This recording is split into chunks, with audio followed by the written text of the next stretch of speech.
What's up, guys, and welcome back to Bible from the Dunns. Today we're in Psalms again, finishing off the book this month in chapter 140. Let's get started. I was excited to be back in Psalms. It's been a while. It's been a month because we have these between months. And I know we plan to finish off the year in Psalms and finish the rest of the Psalms, which we're almost to the end. But today was a really good reminder to me, again, of the same things that God has taught us through the Psalms over and over again. David is in trouble. And his enemies are against him, and we know of his enemies, and he has real, legit, hard enemies who want to kill him or dethrone him, and they do. Some of them are even his family members. And that's awkward at Thanksgiving. Yeah, that makes a weird holiday, yes. And David reminds himself that God is his God. And he starts in verse 6. I say to the Lord, you are my God. Give ear to the voice of my pleas for mercy, O Lord. O Lord, my God, the strength of my salvation. You have covered my head in the day of battle. Grant not, O Lord, the desires of the wicked. Do not further their evil plot, or they will be exalted. Then in the very end, the last two verses, I know that the Lord will maintain the cause of the afflicted and will execute justice for the needy. And I bet he counts himself as needy in this time. Surely the righteous shall give thanks to your name. The upright shall dwell in your presence. Jax, what's your takeaway from this chapter today? Okay, so I admire the fact how David takes the time. He's praying a usual prayer, and he's acknowledging the fact that he is owned by God. He's not his own. And God is his Lord. So God, he protects David because David is his own. And I also like the fact that David, he's praying to God, giving all of his worries over to him and making sure that God deals with him, which he will. And he's also giving in some of his ideas, which he probably doesn't expect God to burn coals over their head, but that's all he does.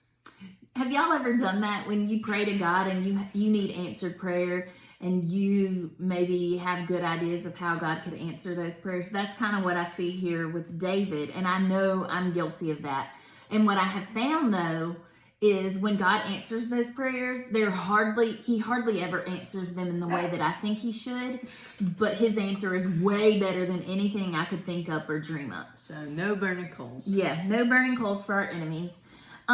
So my takeaway comes from those sections that I read today, and it goes along with what Jack said.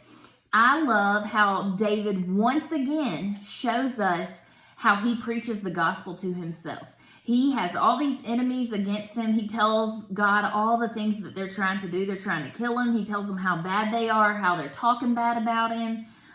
He tells God that he needs him to guard him and protect him. And his gears shift in verse 6 where he says, I say to the Lord, you are my God. He takes ownership. He recognizes that he's the Lord's and God is his. And because of that relationship, he can trust God to do this list that he lists, to protect him, to give him strength because of his salvation. He covers his head in the day of battle, kind of like the helmet of salvation. Because he is saved, because he has this relationship with God, he knows that God is going to take care of him because he is God's and God is his. He says, do not let the wicked win. Don't grant their desires. Instead, maybe do this list of bad things. And he dreams up things that he wants God to do to them. But then at the end, it's kind of like how Jesus prays, not my will, God, but your will. David says, your will, God, basically. Those are my ideas, but whatever you do, God, I know that you will maintain the cause of the afflicted. You will be on the side of those who have been hurt. You will be on my side, God, because these people are up against me. I know that you will give justice for the needy. I know that you're going to take care of me, and I'm the one that's needy right now. I need you, God. And so today, as we have questions, or your challenge for today, it makes me wonder, is God your God? Do you have this helmet of salvation that David is talking to? When you go through hard times, do you have a relationship with God where you can turn to him and say, God, these things are going on in my life, but I'm yours and you are mine, and I know that you're going to take care of me. Do you have a relationship with God? That's our question. We hadn't asked it in a while, and we want to know if you do. Because as we read the word each day, this is the foundation. Your relationship with God is the reason why we read the word. And so we're praying for you to know him and to have this relationship with him. And if you want us to talk to you about that, send us an email. We leave them in our description box, our contact information, and we are praying for you. If you do know him, praise God and thank him right now that he is your salvation, that he is your protector, that you are his and he is yours. All right, friends, thanks for joining us today. We'll see you tomorrow. Bye. Bye.